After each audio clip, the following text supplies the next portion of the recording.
Саламатсыздар ма балалар? Математика 3 классқа арналған сабағымызды бастаймыз. Менің аты жөнім Жанпейісова Алмагүл Албергеновна.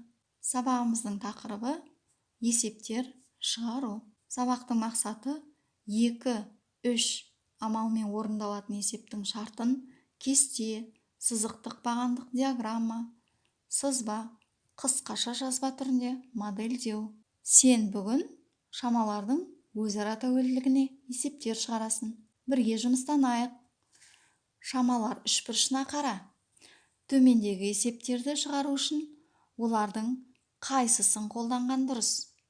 Әр үшбұрыштың өз орнын тауып көрейік. Бірінші есеп.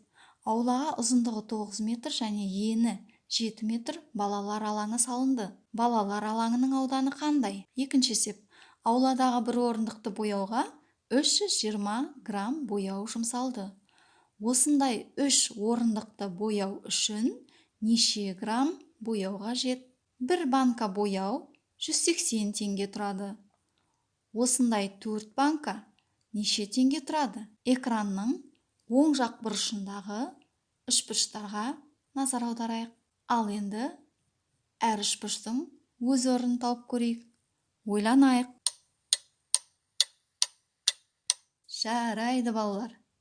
Бірінші есепке сәйкес келетін үшбұрыш ол ауданды табуға арналған. Ұзындығы ені аудан арасындағы тәуелділікті пайдаланып шығарамыз.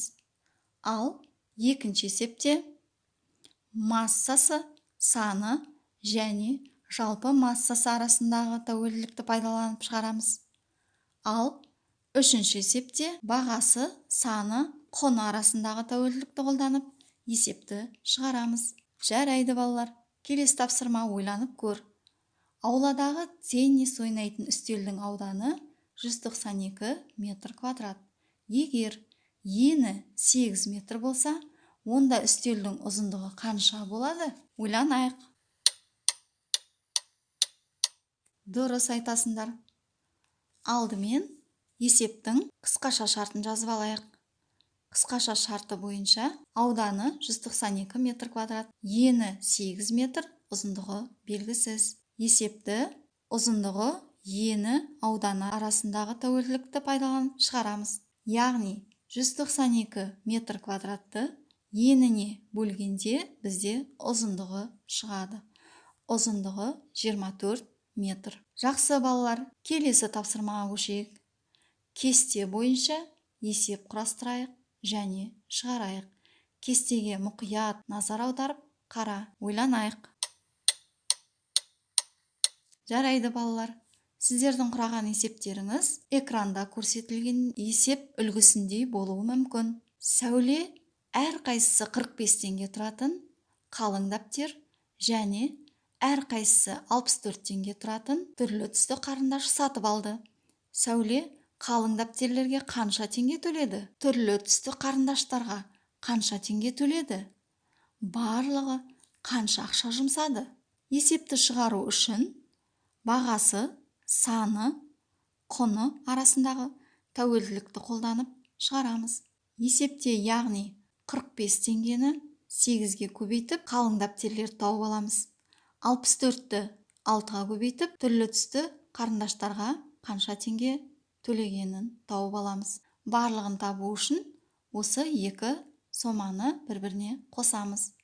Сонда бізде барлығы 744 теңге төленген екен. Келесі тапсырмаға назар аударайық. Өз бетіңше жұмыс жасап көр.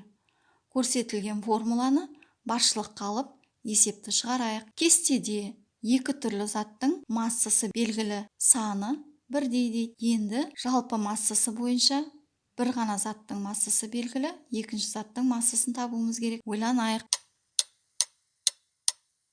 Дұрыс айтасыңдар балалар. Формуланы басшылыққа алатын болсақ, жалпы массасын бір заттың массасына бөлсек, саны шығады. Сонда екінші заттың саны 4 болғаны. Оның жалпы массасын табу үшін 125-ті 4-ке көбейтсек 900 грамм шығады. Сонда екінші заттың жалпы массасы 900 грамм екен. Ал енді балалар, тиімді тәсілмен есептеуді есіңе түсіріп көр. Аулада балалар бел темірге тартылудан жарысты. Кестені қара. Балалардың әр қайсысы барлығы неше рет тартылғанын тиімді тәсілмен есепте. Сұрақтарға жауап бер. Санат. Бірінші рет 12, екінші рет 11, үшінші рет 18. Асқар. Бірінші рет 17, екінші рет 16, үшінші рет 13. Қайрат болса, бірінші рет 16, екінші рет 14, үшінші рет 17 рет тартылған екен. Ал ендеше балалар, тиімді тәсілмен есептеп көрейік. Дұрыс айтасыңдар. Санаттың бірінші және үшінші тартылған сандарын бір-біріне қоссақ, дөңгелек онтыққа толтырып аламыз. Содан кейін барып, оған екінші рет тартылғанын қосамыз. Дәл осылайша Асқардың бірінші және үшінші рет тартылғанын қосамыз. Сол кезде Асқар 46 рет тартылған болады. Ал енді Қайратта бірінші және екінші рет тартылған санын қосып аламыз. Сол кезде Қайратта 47 шығады. Ал енді балалар, мына сұрақтарға жауап беріп көр. Балалардың қайсысы белтемірге көп тартылды? Басқа балалар одан қаншалықты кем тартылды? Қаншалықты кем және артық тартылғанын табу үшін үлкен саннан кіші санды азайтамыз деген ережені есімізге сақтаймыз. Балалар, келесі тапсырмада ойлан, тап. Жиындар мен олардың элементтерін ата. Ойланайық.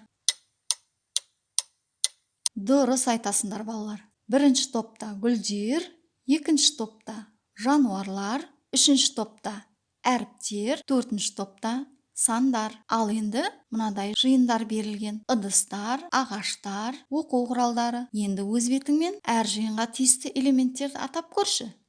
Ыдыстарға үйдегі барлық ыдыстарды атап шығуға болады. Ағаштар, өзіміз білетін ағаштардың атын атаймыз. Ал енді оқу құралдары, күнбе-күн өзің қолданып жүрген оқу құралдарын атауға болады. Жарайсыңдар балалар. Келесі тапсырма: кім тапқыр? 2 фото альбом берілген. Бірінші альбомда 26 сурет бар, екінші альбомда 38 сурет бар. Екі альбомдағы бірнеше суретті ауыстырғаннан кейін фотосуреттердің саны тең болды. Неше фотосурет ауыстырылды? Ойланайық. Қанша фотосурет ауыстырылуы мүмкін? Дұрыс айтасыңдар балалар. 3 фотосурет ауыстырылса, екі альбомдағы суреттер тең болады. Ал енді балалар, бекітуге арналған сұрақтар мынандай болмақ. Алаңның ұзындығы мен ені белгілі болса, ауданын қалай табамыз? Бір қалам 50 теңге тұрса, 3 қалам неше теңге тұрады? Сабақ оқитын партаңның ауданы 150 сантиметр квадрат болса, ені 10 сантиметр болса, ұзындығы неше сантиметр? Ал енді бекітуге мынандай жаттығуды өз бетімізбен орындаймыз.